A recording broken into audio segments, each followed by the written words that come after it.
کہ جسم اطہر کو حضرت عائشہ کے حجرے میں، جس کو آج گنبد خضرا کہتے ہیں، آج جو جس کو گنبد خضرا کہتے ہیں، حاجی لوگ جاتے ہیں اور جالیاں چوم کر دعائیں کرتے ہیں، صلاۃ و سلام کا نذرانہ پیش کرتے ہیں۔ میرے نبی کے روضے کی شان یہ ہے کہ میرے مصطفیٰ نے فرمایا من زارا تربتی وجبت لہو شفاعتی، من زارا تربتی وجبت لہو جنتی۔ اللہ اکبر۔ میرے دوستوں اور بزرگوں، نبی نے فرمایا جو میرے قبر کی زیارت کر لے، جو میرے مزار کو دیکھ لے، اس پر جنت واجب ہو جاتی ہے۔ اللہ اللہ، یہ شان ہے مصطفیٰ کے قبر انور کی، یہ مقام ہے مصطفیٰ کے مزار اقدس کی۔ اب میں آپ کو تاریخ کے حوالے سے بتاؤں کہ میرے نبی کو جب دفن کیا گیا مزار اقدس پہ حضرت عائشہ کے حجرے میں، اللہ اکبر، ہر نبی کا مدفن وہی ہوتا ہے جہاں اس کا انتقال ہوتا ہے۔ حضرت عائشہ کے حجرے میں میرے نبی کی روح نکلی تھی،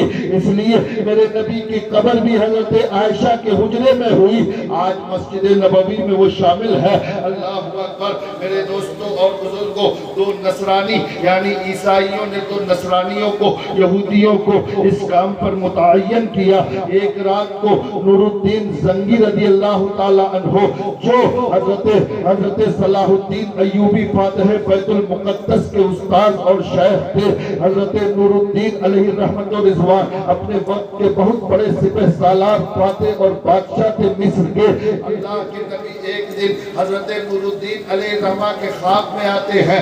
آنے کے بعد آپ سے کہا اے نور الدین اٹھو اور میری قبر کو، اے نور الدین اٹھو میری قبر کو بچاؤ، میرے جسد اطہر کو بچاؤ۔ حضرت نور الدین خواب سے بیدار ہوتے ہیں، وضو بناتے ہیں اور نفل نماز پڑھنے کے بعد سوتے ہیں۔ پھر نبی خواب میں آ کر کہتے ہیں اے نور الدین اٹھو اور میری قبر انور کی حفاظت کرو۔ حضرت نور الدین علیہ الرحمہ والرضوان پھر سو جاتے ہیں نوافل پڑھ کے۔ مسلسل 3 دن تک یہ خواب آتا ہے۔ آپ نے اپنے وزیر سے کہا کہ مجھے 3 دن تک نبی کی زیارت خواب میں ہو رہی ہے اور مصطفیٰ یہ فرما رہے ہیں کہ میری قبر انور کو بچاؤ، میرے روضہ اطہر کو بچاؤ۔ وزیر نے کہا دیر مت کیجئے، جلدی سے مدینے کا رخت سفر باندھیے۔ مصر سے مدینہ بہت تیز رفتار سواریوں کے ساتھ 16 دن میں سفر طے ہوتا ہے اور بادشاہ نور الدین علیہ الرحمہ اپنے حواریوں کے ساتھ، اپنے وزیروں کے ساتھ، بے شمار مال و دولت کے ساتھ مدینہ پہنچتے ہیں۔ پہنچنے کے بعد آقا کائنات کے روزے کی حاضری دینے کے بعد نور الدین علیہ الرحمہ نے اعلان کیا کہ میں رسول اللہ کے شہر میں آیا ہوں، اس خوشی میں مدینے کے ہر شخص کو دینار و درہم، روپے اور پیسے بانٹنا چاہتا ہوں۔ ہر آدمی فلاں میدان میں جمع ہو جائے۔ مدینے کا ایک ایک آدمی جمع ہوتا ہے۔ جمع ہونے کے بعد سب کو دینار و درہم بانٹا جاتا ہے۔ بادشاہ نور الدین سب کے چہروں کو دیکھتا ہے، اس لیے کہ میرے مصطفیٰ نے ان 2 شخصوں کو جو میرے نبی کے قبر انور کو سرنگ لگا کر میرے نبی کے جسد اطہر کو نکالنے کی ناپاک کوشش کر رہا تھا، میرے مصطفیٰ نے ان دونوں کی صورت میں بادشاہ نور الدین کو خواب میں دکھا دیا تھا۔ اللہ اکبر۔ نبی نے خواب میں بتایا ان 2 آدمی سے مجھے بچاؤ۔ اللہ اکبر۔ نور الدین علیہ الرحمہ جب پورے مدینے میں مال و دولت تقسیم کیا، سارے لوگوں کے چہرے کو غور سے دیکھا، لیکن وہ تو چہرہ نظر نہیں آ رہا تھا جسے مصطفیٰ نے خواب میں دکھایا تھا۔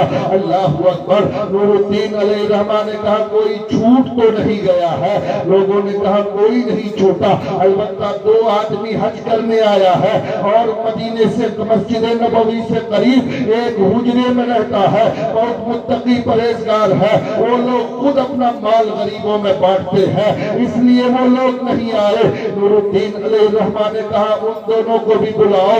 جو ہی ان دونوں کو بلا کر لایا گیا، نور الدین بادشاہ کی نگاہ پڑتی ہے، چہرے پہ پہچان جاتا ہے کہ یہ تو وہی 2 چہرے ہیں جن کو خواب میں میرے مصطفیٰ نے مجھ سے دکھایا تھا اور کہا تھا نور الدین ان 2 چہرے سے مجھے بچاؤ اللہ اکبر۔ بادشاہ نور الدین نے کہا صحیح صحیح بتاؤ تم لوگ کس غلط ارادے سے آئے ہو؟ کہا ہم لوگ حج کرنے آئے ہیں، نبی کی قربت میں آ کر بسے ہیں، نبی کی بارگاہ میں سلام پڑھتے ہیں، غریبوں کی مدد کرتے ہیں، قرآن کی تلاوت کرتے ہیں۔ کہا جھوٹ مت بولو، سچ بولو کس ارادے سے آئے ہو؟ جب وہ لوگ سچ بولنے کے لیے تیار نہیں ہوئے تو بادشاہ نور الدین ان کے حجرے میں جاتے ہیں، جس حجرے کو وہ لوگ رہتے تھے، جس میں جہاں پر نمازیں پڑھتے تھے، سارے حجرے کو چاروں طرف سے دیکھا، کوئی سراغ نہیں ملا۔ اخیر میں مصلی بچھا ہوا تھا، اٹھایا تو مصلی کے نیچے ایک پتھر تھا، اس پتھر کو اٹھایا تو اس کے نیچے سرنگ بنا ہوا تھا، سوراخ تھا، غار تھا۔